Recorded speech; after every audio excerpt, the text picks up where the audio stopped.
side. It's a cool view looking out way into the distance there. You can actually see rain coming down on the south side. No.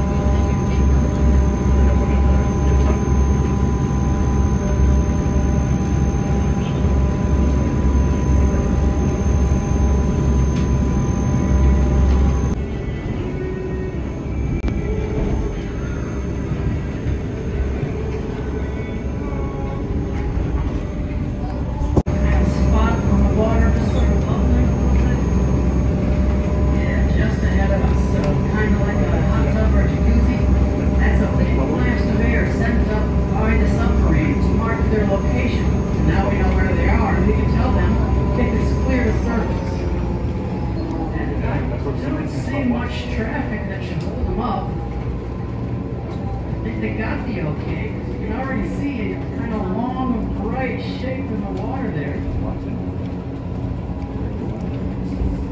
It's brighter and brighter as it goes.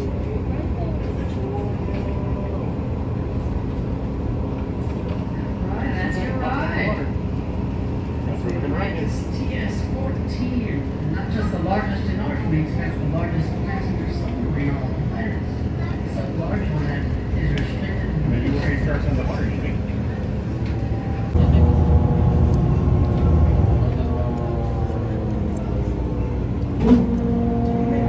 It's not yet. You can take the elevator now.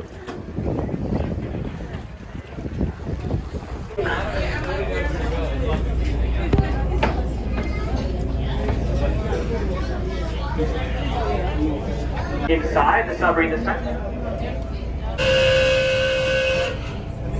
All right, guys, so it's official. That was the voice of our pilot, Mr. Matt. He's right forward of me. I'm the old guy waving my hands. Now, what you just heard was him assuring our service officer that we have the hatches closed. Number one, the life support system's on. Number two, and we got the ballast set to the side. So they in turn told him he's clear to open his vents. Now the vents. So guys, I'll show you these things up front. Again, I'm in the front waving my hand. This push in there. We were completely submerged at 21 feet. So if you were on the surface observing, there would be no trace of us, just like when you guys pulled up on the boat. You could not see a submarine till we surfaced. This is right where we are, right where they were, right where you now are. We're going to take you on our ball. They turn on that light and they trip out. And that's what we did. But see, now we're down here in the submarine with the daylight hours. They have the advantage as long as they are inhabiting these areas.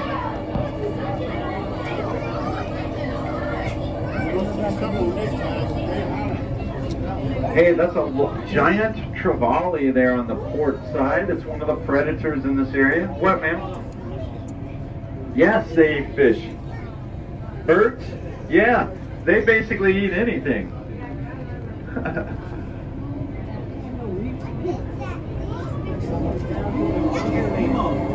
So these artificial reefs, their sole purpose is strictly to be a fish habitat. They have no other designed intention, right? The other reefs that we'll show you all have a specific design that they were originally designed for, but now they're reef habitats. So these, strictly fish houses. The small fish, go ahead and say something, yell it out. This way, sometimes our encounters can be very brief. So look out at your viewports, and you guys on the starboard will see the natural reef. You guys on the port will see these reef structures, and then we turn around. So keep your eyes peeled though all around. So on the starboard side, you're checking out an ancient lava flow, the thing that birthed the Hawaiian Islands, ancient lava flow. And on the port side, you guys are seeing 4 structures that are used to grow seaweed. Now, in the Hawaiian waters, the seaweed doesn't grow. It's too warm and too salty, too high of a salinity. But we do have a type of seaweed here. It's called, oh gosh, yeah. Hey, in addition to the small fish, guys, we have sea cucumbers, sea stars or starfish. We have moray eels, sea urchin or vana. There's all kinds of life down here. It's a little like the desert. I lived in the desert for a while. When you first get to the desert, you're like, there's nothing here. But then the longer you spend in the desert, you see this stuff everywhere.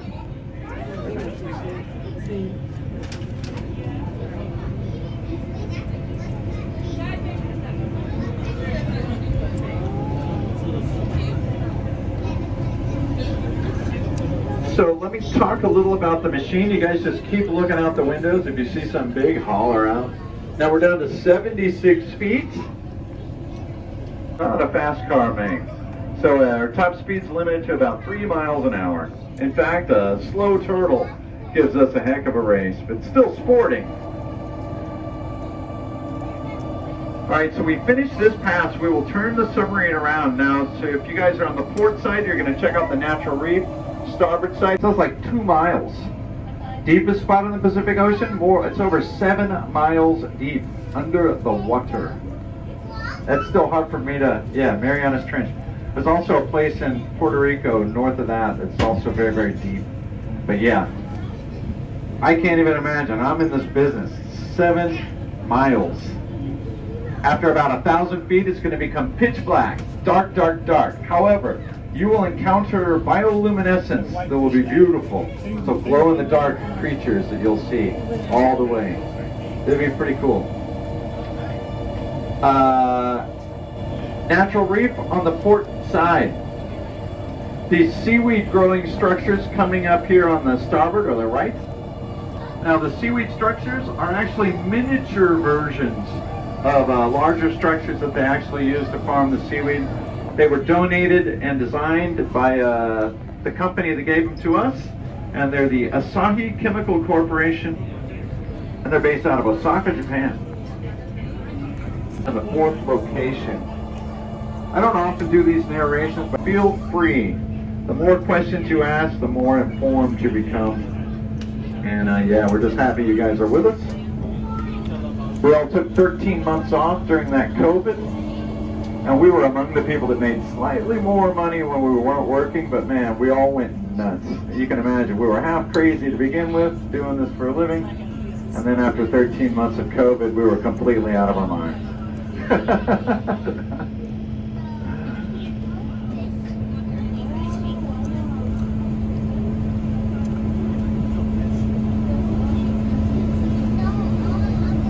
All right, Jack, that's a giant trevally. Everybody wants to see a shark, am I right? All right. So I'll just tell you this. Be careful about what's above your head, and you can peer down through the guys in the starboard viewports.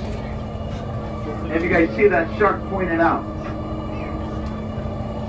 So these planes, again, they were put here intentionally, 1991.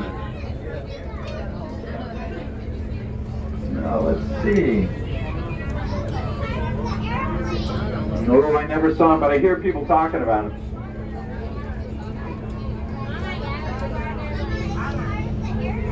Yeah, so these white tips, they're not completely nocturnal, but they do a lot of hunting at night. They get real tired. They come out here to the dive site and rest in the shade because the sun, just like our skin, can't take a lot of sun.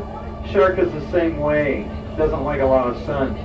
And these jacks, even though they're much smaller than the shark, they're going to hassle him, right? A shark is made of just one plane, and yeah, so. But yeah, these aircraft placed down here in 1991, just in time for the big Hurricane Iniki, which pretty much trashed these planes, right? They were complete aircraft, entire tail section, entire nose section, everything. But basically, big storms through the years have just left this part, which is the strongest part of the plane. Hey, there's a shark under there. You can just see his white tip. You can just see his tail. You can see his tail with a white tip, the prominent white tip. And so you guys might have heard, like I heard when I was growing up, that sharks got to keep swimming. They can never stop. Well, what's the deal? These two were stopped. They're smaller reef sharks, and they got a special mechanism within their gills. Nothing out there. But if you want, you can have a symbiotic relationship with the guy sitting behind you. And then when we turn around, he can do the same thing. He can peek over your shoulder, and you don't care. Wow, look at all these fish. I can name some of these fish for you guys. Some of them have real fun names. Hey, you guys know the Hawaiian state fish, the huma huma nuku nuku apua'a? You guys know that one? Huma huma nuku nuku apua'a? There's that great song, I want to go back to my little grass shack. Kela Kekua. Alright, anyway. So you got the huma huma nuku nuku apua'a. Don't forget the lawili willy nuku nuku oi oi. I know you guys are all familiar with that.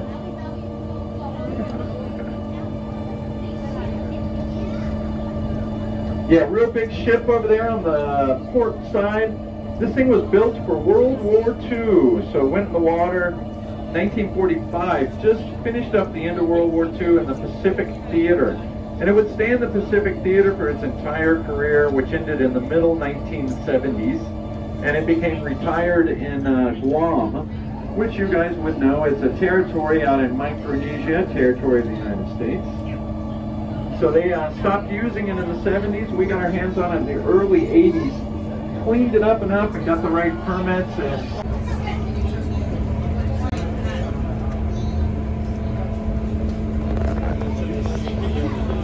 you see it, man?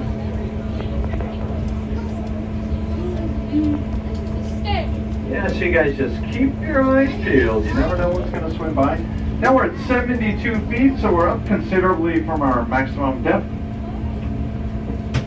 We have a second sunken ship to show you, and we're going to head over there right now. Now, unlike our first ship, this is a smaller ship, and it was a fishing boat. So not operated by a government, it was a private company that had a big turtle there. Right there. See it? It's just laying down on the bow there. Did you guys not see it? Oh, we'll see it. I'll point them out on the flip side, but keep your eyes peeled.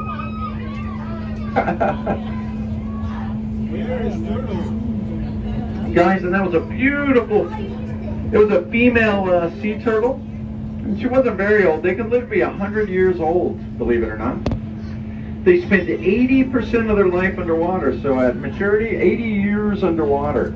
So their shells are going to get so much algae and stuff growing on them. They have these small fish that are cleaning them constantly. Oh, people are losing it. I love it. What do you guys see out there? Oh, big barracuda? Yeah, we've been seeing that big barracuda. Good eye, kids. You ready? Let's go get that barracuda.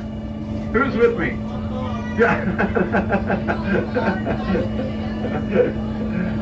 Sorry, Mom. It's like, no. Yeah, double down on it. 1, 2, isolating vertical thrusters, switching to get your thumbs smooth, your balance fixed way. Here we come. All right, so just what we did right before I joked about the seat belts, we vented all the air. Now we're just filling those tanks up with air. That's how we get back to the surface. Very simple. Not that complex, really. When the depth gauge says 21 feet, we'll be passing through the surface. All right, it's getting lighter and lighter and brighter and brighter. And now we're back on the surface. How about that?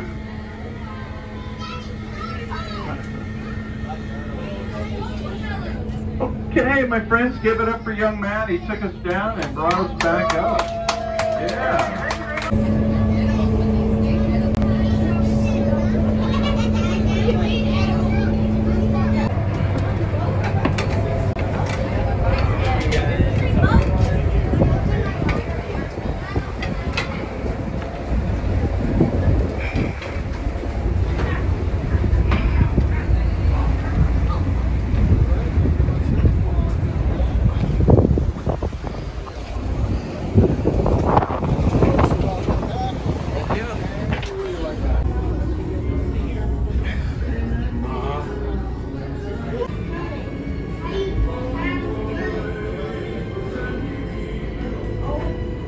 Not canceled.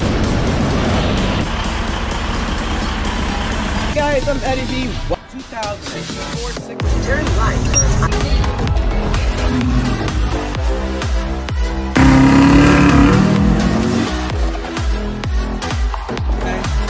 multiplayer pack. Driving attempt on the 6 Series.